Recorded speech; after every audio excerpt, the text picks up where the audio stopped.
ongietorri. Zarauzko udalak lokala ukatu du Txiki eta Otaegiren omenezko erakusketa batentzat. Esposizio ibiltaria astelehenean inauguratu zuten Azpeitian, Otaegiren izatezko herrian eta Zarautzen zegoen aurreikusita bigarrenekoz bertakoa baitzen Txiki.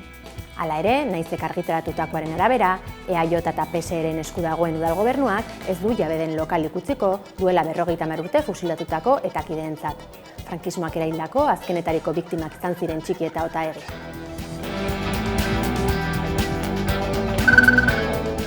Nafarroako Parlamentuko mahaiak Gazara bidean doan flotillari babesa erakutsi dio astearte honetan eta Israeli kirol arloan boikota egitearen aldeko agertu da indarkeriarik gabeko erresistentzia zibil ekintza gauzatuz.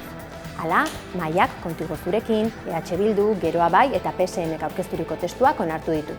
Aipatzekoa da gaurkoan ere Nazio Batuen erakundeak lehen aldiz aitortu duela Israel Gazan egiten ari dena genozidioa dela.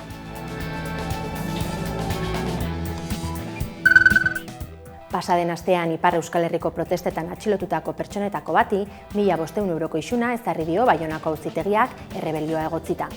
Atzemandako beste bi herritarrei datozen hilabeteetan gauzatuko diete auzia. Irailaren 10ko mobilizazioak Frantziako gobernuaren murrizketa planak salatzeko eraman zituzten aurrera, dena blokeatu dezagun lemapean.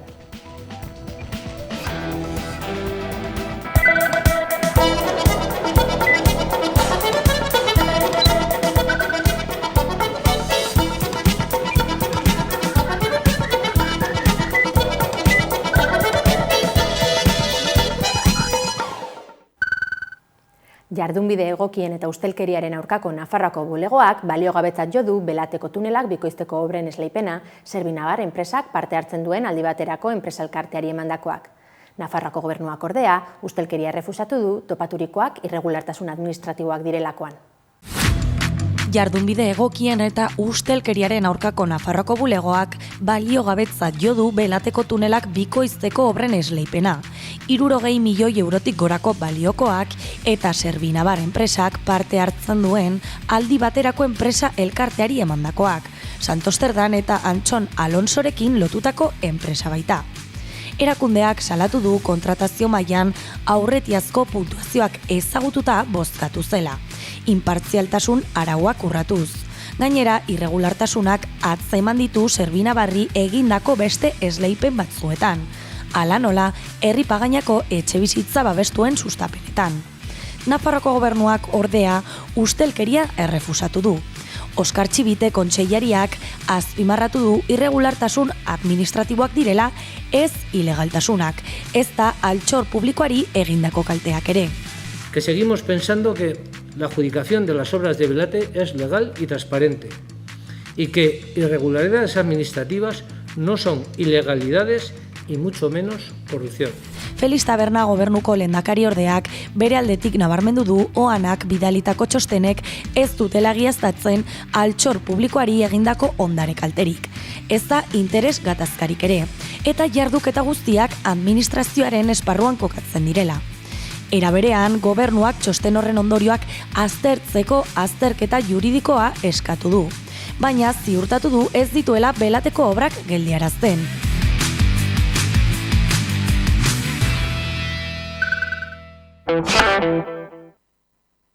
Gasteizko etxebizitza sindikatuak janari eta arropa bilketak gauzatuko ditu datozen egunotan Malitik iritsi eta kalean bizi diren migratzaileei laguntzeko asmoz. Taldeak salatu du hilabetetik gora daramatela egoera berean euren asilo eskaerak tramitatuko zain. Duela hilabete baino gehiago Maliko hainbat pertsonak Gasteizko kaleetan lo egiten dute, haien asilo eskaerak tramitatzen diren bitartean. Egoera honen aurrean Gasteizko etxebizitza sindikatuak bilketak antolatu ditu beharrezkoak diren oinarrizko produktuak lortzeko. Zehazki neguko arropa, mantak, maindireak eta janaria. Ekimenak gainera erakundeen pasibotasuna salatzea du helburu. Aste batzuk daramatzagu Maliko lagunekin elkarlanean, aste batzuk daramatzagu hor inguruan sortu den voluntario talde batekin elkarlanean eta batera antolatu ditugu elkartasun bilketa hauek. Asmoa da guztiz babes gabe dauden 10 pertsonei 20 bat daude orain, minimo batzuk eskaini ahal izatea eta sortu zitekeen elkartasun hori nolabait antolatzea. Sindikatuako hartarazi du abuztu erdialdetik daudela Gasteizko hainbat auzotan kale gorrian bizitzen eta erakundeek ez dutela berehalako neurririk hartzeko asmorik. Are gehiago gauero egoera zaurgarrian dauden pertsona gehiago iristen direla jakinarazi dute. Ikusita, esan bezala, gauero jende berria etortzen dela eta egoera ez doela aldatzera, bilketa hauek antolatu ditugu, baina egoera korrela jarraitzen badu, pentsatu beharko dugu nola jarraitu honekin eta nola salatu egoera hau. Hori dela eta bilketak irailaren 18an Alde Zaharrean izango dira eta irailaren 19an Arana eta Salburua auzoetan. Hego Euskal Herrian legez kanpoko 702 pisu turistiko identifikatu ditu Espainiako Etxebizitza eta Hiri Aginda Ministerioak. Plataforma digitalek etxe hauei buruzko iragarkiak ezabatu beharko dituzte. Espainiako Etxebizitza Ministerioak legez kanpoko 702 etxebizitza turistiko identifikatu ditu Hego Euskal Herrian. Horietatik 19 Araban daude, 269 Bizkaian, 173 Gipuzkoan eta 230 Nafarroan. Etxebizitza horiek nahita ezko erregistroan inskribatzeko eskatu zuen gobernuak, baina ez zuten baimenik lortu ez zituztelako legezko baldintzak betetzen. Aldi baterako bizitokien erregistro bakar berriari eta lehiatila digital bakarrari esker, ministerioak Airbnb edo Booking bezalako erregistro eta plataformen datuak gurutzatu ditu baimendu gabeko bizitoki horiek aurkitzeko. Orain plataforma horiei jakinarazi die berehala ken ditzatela detektatutako pisuetako iragarkiak. Gobernuaren arabera, helburua da legez kanpoko turismo merkatua geldiaraztea eta etxebizitza horiek etxebizitzen alokairura itzultzea erraztea. Prezioetan tentsio handia dagoen eta eskaintza urria dagoen testuinguru batean. Neurria aldi baterako bizitokien kontrola indartzeko eta herrialde osoan etxebizitzarako eskubidea babesteko estatu estrategia baten barruan kokatzen da.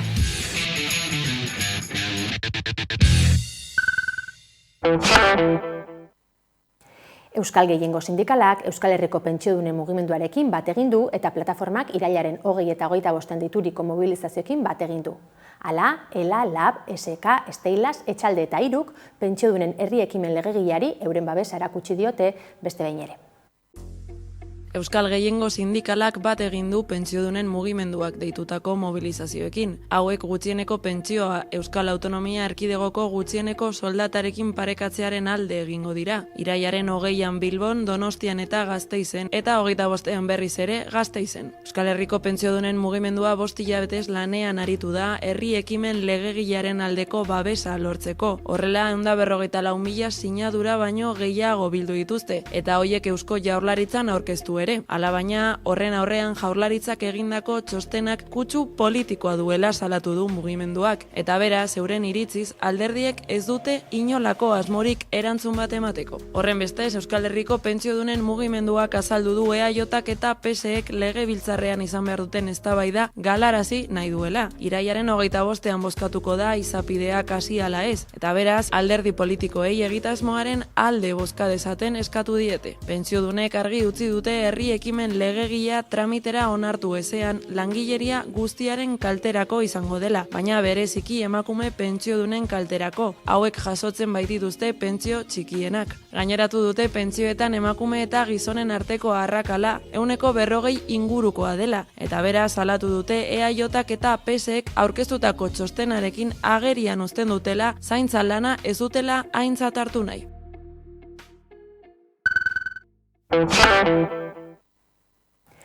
Jon Fano, Euskal Herriko pentsiodunen mugimenduko kidea, izan da gaurkoan aktualitate solasaldian plataformaren herri ekimen legegileari buruz hizketan. Elkarrizketa osoa webgunean duzu ikusgai, baina hona hemen aipaturiko hainbat kontu. Kaixo guztioi eta ongi etorri aktualitate solasaldira. Euskal Herriko pentsiodunen mugimenduaren herri ekimen legegileak zeresan handia eman du azken asteotan. Proposamenak pentsio baxuenei osagarri bat gehitzea du helburu, ahalik eta gutxieneko soldataren kantitate berbera izatera iritsi arte. Proposamenak EAeko 155.000 herritar baino gehiagoren babesa lortu du sinadura bidez, baina pasaden irailaren 2an Eusko Jaurlaritzak aurkako iritzia plazaratu zuen. Bada, honi eta etorkizunean egitea aurre ikusten dute mobilizazio eta ekimenen inguruan hitz egiteko, Hamaikako platora gerturatu da gaurkoan Jon Fano, Euskal Herriko pentsiodunen mugimenduaren kidetako bat. Arratsaldean, Jon, mila esker etortzeagatik. Egunon. Azken hilabeteotan buru-belarri aritu zarete gutxieneko soldata minimora iristen ez diren pentsio horiei osagarri bat gehitzea helburu duen herri ekimen legegile honen inguruan, herri ekimen legegile hau egikaritzen, eta 155.000 herritar baino gehiagoren babes lortu duzu sinadura bidez, pozik gizarteak emandako erantzun honekin? Bai, oso pozik gaude. Eta oso pozik gaude ikusita Euskal Herritarrok eman duten erantzunaz. Hasi ginenean kanpaina egiten, konturatu ginen giro sozial interesgarria zela ILP babesteko. Baina hasieran ez genuen pentsatzen hainbeste sinadurak lortuko genuenik. Baina gero kanpaina hasi zenean konturatu ginen jendean nola hurbiltzen zen, ze interes jartzen zuen ILP-ri buruz, eta orduan hasi ginen pentsatzen sinadura zifra potente bat lortuko genitula. Hala ere, esan behar dut ere, edo azpimarratu behar dut ere, sindikatuen beste kolektibo feminista eta sozialen aldetik, eta pertsona esanguratsuak babesa eman ziguten. Eta hori guztia kontutan hartuta azaltzen da, pixkat, sinadurakin lortu dugun emaitza. Sinadura guzti hauek Gasteizko Legebiltzarrera eraman zenituzten, maiatzen okerrez baldin banago, baina pasaden irailaren 2an Eusko Jaurlaritzak aurkako iritzia azaldu zuen herri ekimen legegile honi buruz. Zer deritzozue Jaurlaritzaren jarrera honi? Ikusi genuenean Eusko Jaurlaritzaren jarrera oso kezkatuta geratu ginen. Eta zergatik, guretzako erabat ulertezina da Jaurlaritzak hartu duen jarrera. Eta pentsatzen dugu erabat edo nahiko antidemokratikoa dela. Eta zergatik, Eusko Gobernuaren aldetik behin eta berriz errepikatzen ari dira edo osatzen duten partiduek errepikatzen ari dira haientzat demokrazia, herritarren parte hartzea oso importantea dela. Eta ikusten dugunean, 155.152 sinadura aurkeztu ditugula, eta ikusten denean, zenbat eragile pertsonak babesten duten herri ekimen legegile hau, nola den posible, ezetz esatea, gutxienez tramitea pasatzeko. Ez diogu eskatzen behin eztabaidatuta eta bozkatzeko orduan ILP-ri osoa babesa eman behar dutela. Bakarrikan eskatzen dioguna da tramitea onartzea. Eta bada beste arrazoi bat guretzako oso kezkagarria da Jaurlaritzaren jarrera ikusita.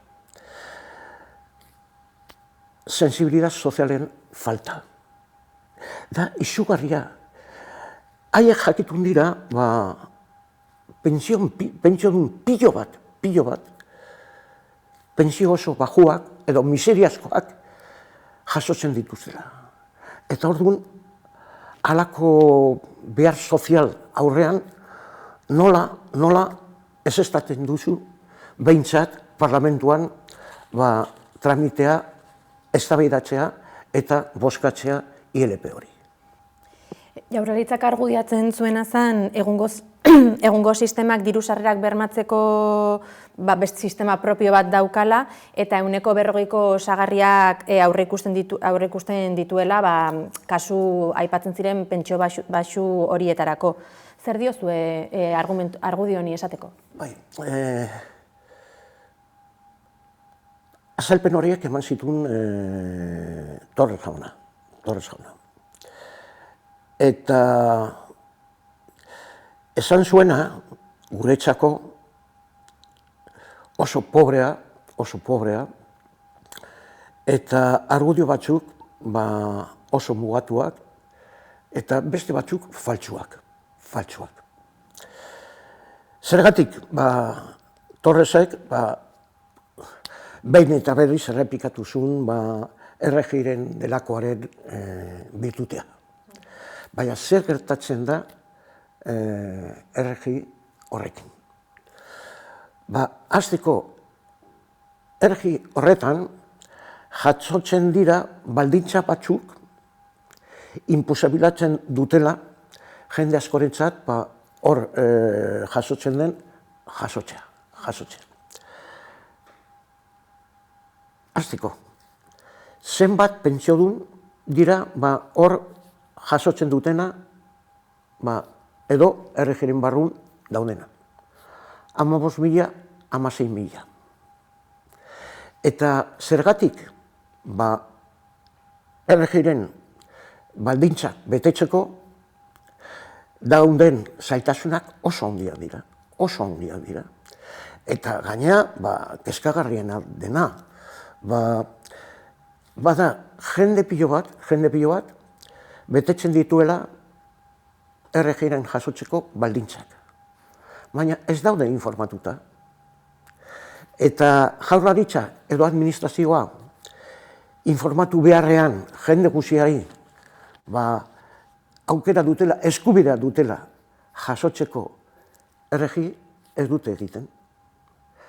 Eta berriz errepikatu dut, badira ez dakigu zehatz mehatz, baina milaka pentsiodun betetzen dituztela baldintza horiek, baina ez dutela jasotzen. Zein den 700-800 euro kobratzen duten pentsiodun horien egunerokotasuna nola bizi diren eta duten beste babes sistemarik euren egunerokoan? Bere egunerokotasuna oso zaila da. Zuzenean ezagutzen dugu pentsiodun pilo batek, batez ere adineko jendea eta batez ere emakumeak, ze baldintzetan bizin ari diren. Ezin dute erosi alimento freskoak, kalitatezkoak, eta bakarrikan juten dira hartzeko prezio bajukoenak. Beste gauza bada, ikusita zenbat kostu duen energia elektrikoa, gaza eta bar. Jende askorentzat, edo batez ere pertsone horientzat, murriztu behar dituzte gastu horiek. Eta ezagutzen ditugu gastu batzuk, non pertsona horiek ezin duten neguan berogailua jarri. Ezin dutelako ordaindu hori kostatzen duena. Eta arazoa areagotu zailtzen da, zaintzak behar dutenean. Diru sarrera horiekin ezin da bizi. Eta ez dutela inolako aukerarik bizitza duin bat eramateko. Egoera guztia ikusita, bai herri ekimen legegilearekin gertatzen ari dena eta bar, hainbat mobilizazio deitu dituzue datozen egunetarako, haietako bat larun bat honetarako, hilako gehirako, eta hau EAeko 3 hiriburuetan gauzatuko duzu, Donostian, Bilbon eta Gasteizen. Zer konta dezagukezu mobilizazio, larun bat honetako mobilizazioari buruz? Guretzako oso importantea da. Eta batez zergatik deitu ditugu egiteko larun batean.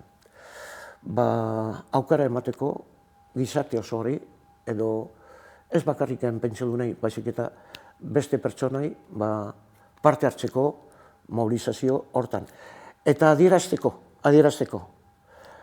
jaurlaritzari eta PNV eta PSeri hemen ez bakarrikan pentsiodunak, baizik eta jende asko gehiago babesten duela, eskatzen duguna ILP hortan. Eta zentzu hortan, ja azken aste hauetan, harremanetan izan gara, sindikatu guztiekin, kolektibo sozial batzuekin, beraien babesa jasotzeko.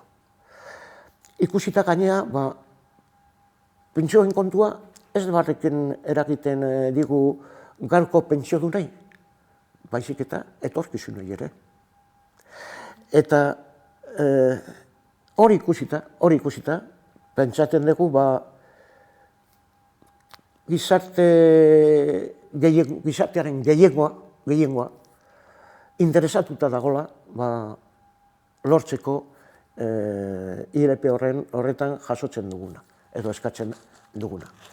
Irailaren 20az gain, irailaren 25ean Gasteizen ere egingo duzu mobilizazioa, ze egun horretan osoko bilkura egingo dute legebiltzarrean, herri ekimen lege honi buruz eztabaidatzeko, zuek jada aldarrikatu duzute bertan egoteko eskubidea daukazuela. Bai, egun hortan joan dagona oso importantela, oso importante. Azken finean, egun horretan erabakiko da, ILP aurrera joango da, edo blokeatuta geratuko da. Eta horrezegatik, larun bateko manifestazio edo mobilizazioz gain, guretzako egun hortan presen egotea parlamentuaren aurrean oso garrantzitsua dela. Horrezegatik, Arabako, Bizkaiko, Gipuzkoako pentsiodunak, han izango gara manifestazio bat egiten. Eta ziur gade ere, Nafarroatik, ordezkaritza zabal bat ere etorriko dela adierazteko edo gurekin konpartitzeko mobilizazio hori. Eta esango dizut edo informatiko dizut, hasiko da Maria Zuriaren plazan, 10:30, oso hurbil dago parlamentutik, handik parlamenturaino joango gara, eta parlamentuaren aurrean osenki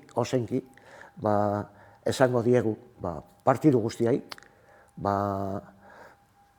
onartu behar dutela, bermatu behar dutela, ILP aurrera joango dela.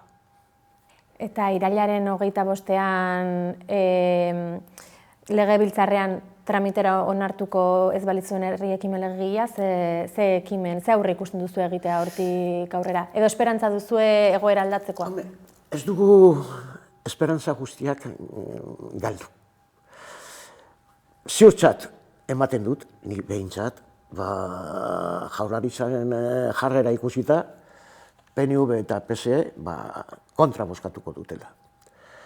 Eta hori egiten badute, egun horretan bertan, blokeatuta geratuko da ILP. Egoera horren aurrean, arazoa handia da. Baina, pentsiodunak ohituta gaude, aspaldidanik. Bakarrikanen gauzak lotzen direla borrokaren bidez. Eta naiz eta agertu zailtasun horiek, ni ziur nago Euskarriko mugimendua aurrera jarraituko duela, errebindikatzeko, lortzeko, ILP horretan planteatzen duguna. Beraz, mobilizazioak aurrera jarraituko dute? Zalantzari gabe. Eta horretarako azken egun hauetan, egin ditugun konzentrazioetan, jenderi argi eta garbi esan diogu. Aurrean dagogu erronka zaila da. Eta zoritzarrez, ikusita Jaurlaritzaren jarrera, PNV eta PSE kontra bozkatuko dutela. Eta horien egiten batute blokeatuta geratuko da ILP. Baina gu ezin dugu utzi borroka hau. Badakigu Eusko Jaurlaritzaren aurretik ere badago intentzio bat. Planteatu dutenean bere jarrera eta hain urgentziako moduan erabakitzeko Gasteizko Parlamentuan.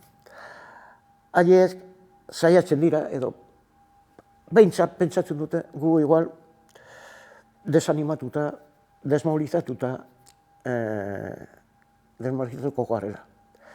Baina argi eta garbi esaten dut, argi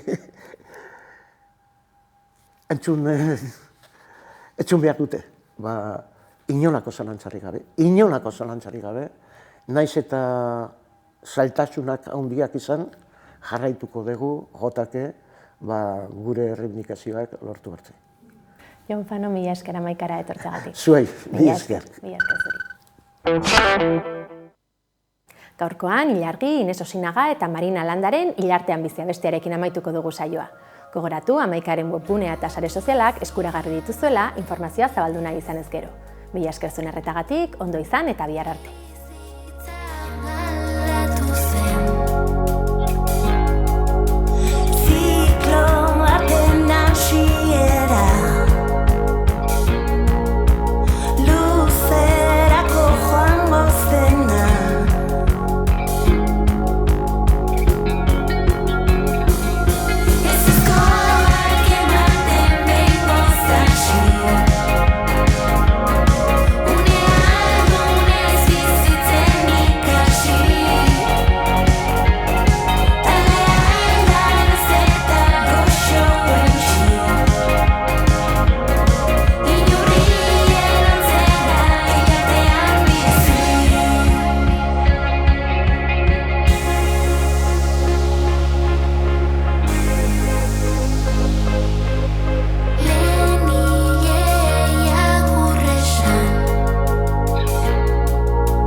Badaude bi titi dituzten emakumeak, titi bakarra ere bai, eta bagaude ere titirik ez dauzkagunak. Bakoitzak ahal duen moduan eman dezala.